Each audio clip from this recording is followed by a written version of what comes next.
आज मैं आपको एक ऐसी औरत से मिलवाऊंगी जो खुद ना सुन सकती हैं ना बोल सकती हैं। उनके बच्चे भी सुन नहीं सकते, बोल नहीं सकते, लेकिन इसके बावजूद वो इतने अच्छे से अपनी फैमिली को लेकर चल रही हैं। हम नहीं चाहते कि जो हमारे साथ हुआ है हम अपने बच्चों के साथ करें। जो हमारी वाइफ है वो भी हमें बहुत सपोर्ट कर रही है। जो भी काम होता है इसने करना होता है। सुबह मैं जब काम पर जाता हूँ ये उठाकर बाइक पे बिठा देती है। बहुत कर्जा चढ़ चुका है। मैं जिस बंदे से चीजें लेकर आता हूँ ना, जिस चीजें बेचता हूँ, हम 3 भाई हैं। आपको जैसे बताया गया तीनों डिसेबल है, ना ये सुन सकती है ना बोल सकती है। जो सुनने वाली होती है ना उनको एक बात कहें आगे से वो 10 सुनाती हैं। जो हमारे तरह ठोकरें खाकर यानी कि अपना जिंदगी बसर कर रहे थे, उनको ऐसी बीवी मिल जाए ना तो उनकी जिंदगी में बहुत सी खुशहाली आ जाती है। खुशहाल तो बंदा उस तरीके से जिंदगी गुजार सकता है जब एक दूसरे का साथ दें।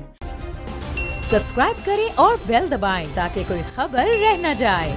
अस्सलाम वालेकुम, आप देख रहे हैं बोल न्यूज़। मैं हूँ वजीर नजम। कहा जाता है कि जो औरत है वो सिनफ़े नाजुक होती है, उसके लिए ज़िंदगी गुजारना, ज़िंदगी में फ़ैसले करना बहुत मुश्किल हो जाता है, बहुत कंफ्यूज रहती है। लेकिन आज मैं आपको एक ऐसी औरत से मिलवाऊंगी जो खुद ना सुन सकती हैं ना बोल सकती हैं। उनके बच्चे भी सुन नहीं सकते, बोल नहीं सकते, लेकिन इसके बावजूद वो इतने अच्छे से अपनी फैमिली को लेकर चल रही हैं। मेरे साथ उनके शौहर भी मौजूद हैं, नूर हसन, जो कि चल फिर नहीं सकते हैं। ये अपने शौहर का सारा काम खुद करती हैं, उनको खुद उठा के बाइक पर बिठाती हैं, उनको उनके काम पर भेजती हैं, बच्चों का ख्याल भी रखती हैं और साथ साथ हस्बैंड को भी लेके चल रही हैं। हालांकि खुद ये ना बात कर सकती हैं ना सुन सकती हैं। इनके हस्बैंड से बात करेंगे और जानेंगे कि इतनी अच्छी बीवी इनको कैसे मिली जो इनके घर को इतनी अच्छे से मैनेज करी और क्या क्या मुश्किलात इनको फेस भी करनी पड़ती हैं इस वजह से कि ना बोल सकती हैं ना सुन सकती हैं, उसके बावजूद बच्चों को संभालते हैं। अस्सलाम वालेकुम। वालेकुम अस्सलाम। सर कैसे हैं आप? अल्हम्दुलिल्लाह, अल्लाह ताला का शुक्र है। सर मुझे बताइएगा कि सबसे पहले आपके साथ क्या मसला है कि आप चल फिर नहीं सकते। अगर आपको देखा जाए तो आप बिल्कुल ठीक लगते हैं बज़ाहिर, लेकिन आपको उठा के जगह पे बिठाना पड़ता है, तो क्या वजह है?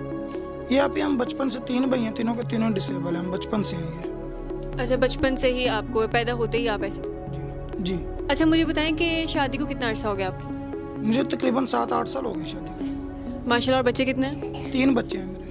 3 बच्चे। अच्छा, आपके जो 2 बच्चे हैं वो भी सुन नहीं सकते और बोल नहीं सकते, और आपकी बीवी भी सुन नहीं सकती हैं, बोल नहीं सकती हैं, तो मतलब कि इस फैमिली में शादी हुई थी, आउट ऑफ फैमिली? चाचू की बेटी, कज़न भी लगती है, हमारी फैमिली है यानी कि।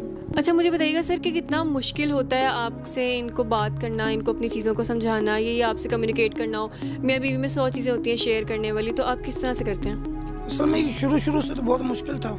जैसे जैसे ये हमारा वक्त गुजर रहा है आसान होता जा रहा है। मुझे उसकी आवाज़ बोली का पता चल रहा है, उसको मैं भी कोई भी इशारा करता हूँ तो उसको उसी वक्त पता चल जाता है कि ये क्या कह रहा है। तो अब पहले से काफ़ी आसान हो गया हमारे लिए समझना एक दूसरे को। अच्छा ये बताइएगा कि आपको जिस तरह से हमने देखा कि खुद उठा के बिठाती हैं और ये वो औरत को कहा जाता है कि नाजुक है, उसके लिए कोई चीज़ सीढ़ी उठाना, ये सब चीज़ें कितना मुश्किल होती हैं, तो आपको कितना अच्छा लगता है कि जब आपकी बीवी एक औरत हो के इतनी नाजुक हो के आपके सारे ऐसे काम करती है? देखिए, इंसान जब हिम्मत कर लेना तो कुछ भी कर सकता है। अगर हिम्मत हार जाए तो फिर कुछ भी नहीं कर सकता। तो ये तो अल्लाह ताला ने उसको हिम्मत दी ही है कि वो हमारा सहारा बनी हुई है। इसके अलावा तो हम कुछ भी नहीं कर सकते। देखें कि हम खुद यहाँ पे बैठा हूँ, मुझे अगर पानी भी पीना है तो ये इसने ला कर देना, मैं खुद नहीं जाकर पी सकता।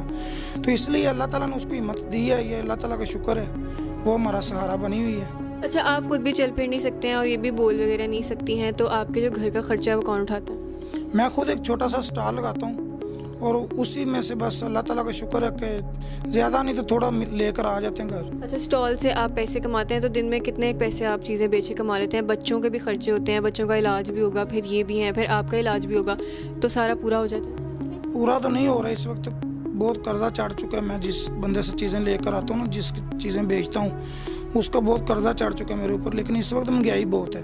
ये मकान है, ये रेंट के, इसका 9,000 रुपया रेंट है, ऊपर से बिजली का बिल वगैरह देना होता है। तो ज़ाहिर सी बात है, हम भी इंसान है, कभी बीमार शुमार हो जाता है बंदा, दवाई शवाई लेने चला जाता है। तो बच्चों का इलाज जो है वो फ़िलहाल तो मैं नहीं करवा पा रहा था, लेकिन जब से ये मेरे इंटरव्यू वगैरह चले हैं तो अल्लाह ताला का शुक्र है कि वज़ीर आला साहब ने नोटिस लिया है।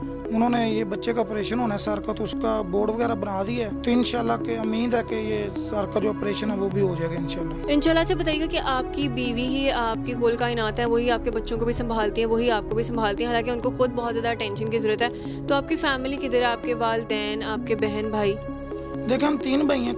आपको जैसे बताया गया तीनों डिसेबल हैं। हम तीनों भाई इधर ही रहते हैं। बस ये है कि इकट्ठे नहीं रहते, लेकिन हमारा यानी कि आना जाना रहता है उनके पास। जो हमारे वालिद हैं उसने वालदा को डिवोर्स दे दी थी, और यहाँ तक कि हमें भी उन्होंने अखबार में निकलवा दिया था कि ये मेरे बेटे नहीं है, तीनों आग किया हुआ हमें। तो वालदा ने भी आगे शादी कर ली, वालिद ने भी आगे शादी कर ली। तो अब शुक्र अल्लाह ताला का, जिस हाल में भी अल्लाह रखे। आपका शुरू से ही ऐसा रहा कि आपने अपने घर में देखा कि एक ब्रोकन फैमिली से थे, आपकी वालिदा ने भी शादी कर ली, पर लेकिन जब आज आप अपनी बीवी को देखते हैं कि ये भी एक बीवी है, ये भी एक माँ है, तो आपने इनको एज ए वाइफ और एज ए मदर कैसा पाया? करम बहुत अच्छा पाया है कि जो हमारे वालिदा ने हमारे साथ किया ना, वो समझे कि हम कुछ भूल चुके हैं। जब से शादी हुई ना कुछ भूल गए कि अल्लाह ताला का शुक्र है कि हमारे बच्चे भी हैं। हम नहीं चाहते कि जो हमारे साथ हुआ है हम अपने बच्चों के साथ करें। और जो हमारी वाइफ है वो भी हमें बहुत सपोर्ट कर रही है कि जो भी काम होता है इसने करना होता है। सुबह मैं जब काम पर जाता हूँ ये उठाकर बाइक पे बिठा देती है, कोई भी चीज़ लगने वाली होती है उसको मैं कहता हूँ ये लगा देती है। जब शाम को आता हूँ घर वापस तो ये उठाकर अंदर कमरे में ले आती है, यहाँ तक कि वॉशरूम तक ये खुद मुझे उठाकर लेकर जाती है। जब आपकी शादी होने लगी थी या शादी से पहले आप शुरू से ये सब चीज़ें घर में लड़ाई झगड़े मामला देखते हुए आए थे, तो आपको कोई ऐसा डर था कि मुझे कैसी बीवी मिलेगी, कल को अल्लाह ना करे खुदा ना खास्ता मुझे इस वजह से ना छोड़ जाए कि मैं चल फिर नहीं सकता? या शुरू से बंदा देखता आता तो एक डर होता है, इनसिक्योरिटी होती है, आपके साथ भी होगी? देखें, जब मुझे मेरे चाची ने फ़ोन किया था ना मेरे बड़े भाई को कि हम अपनी बेटी का रिश्ता जो है वो आपको देते हैं, तो मुझे बहुत खुशी हुई थी। वो इस वजह से मैंने ये सोचा था कि ना ये सुन सकती है ना बोल सकती है, ताकि हमारे लड़ाई झगड़े बहुत कम होंगे। जो सुनने वाली होती है ना उनको एक बात कहें आगे से वो 10 सुनाती हैं। तो उस वक्त तो मुझे बहुत खुशी हुई थी, मैंने कहा ये ठीक है, मुझे यही ठीक है। अच्छा, तो वैसे अब आपकी लड़ाई झगड़ा कभी भी नहीं होता? नहीं, कभी कभार हो भी जाता है लेकिन ज़्यादा नहीं होता इतना। तो जब लड़ाई झगड़ा होता है तो ये अपना गुस्सा आप पे कैसे निकालती हैं और आप गुस्सा कैसे निकालते? मैंने गुस्सा क्या निकालना और उसने भी क्या निकालना, यही है कि वो अपनी ज़ुबान में बातें करती है, मैं अपनी ज़ुबान में करता रहता हूँ। ना उसकी बात की मुझे समझ आती है ना मेरी बात की उसको समझ आती है। भाई ये उसको पता चल जाता है, जब मैं गुस्से से देखता हूँ उसको पता है कोई ना कोई गुस्सा कर रहा है बस।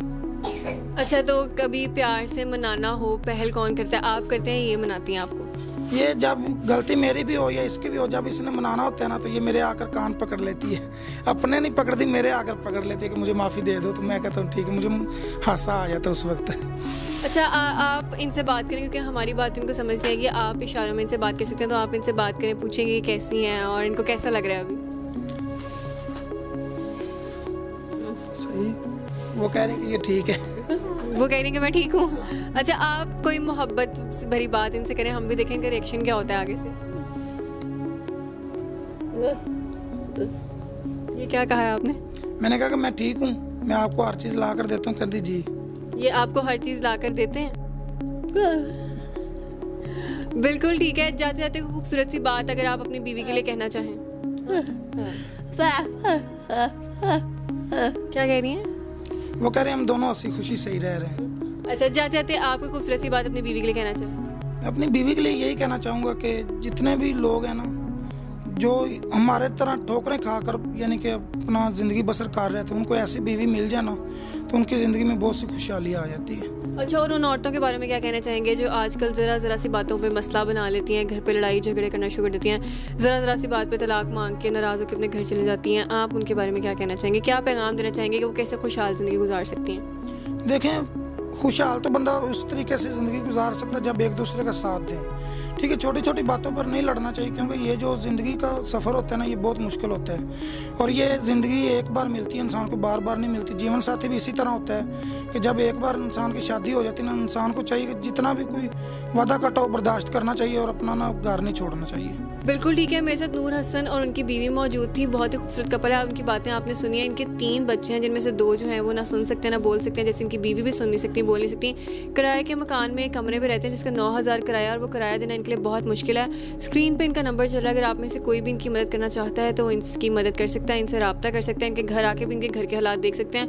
उम्मीद करती हूँ आपको वीडियो पसंद आई होगी। मजीद वीडियोस देखने के लिए हमारे चैनल को सब्सक्राइब करें। अगले शो में आपसे दोबारा मिलूंगी। अपना बहुत ज़्यादा ख्याल रखिएगा। अल्लाह हाफिज़।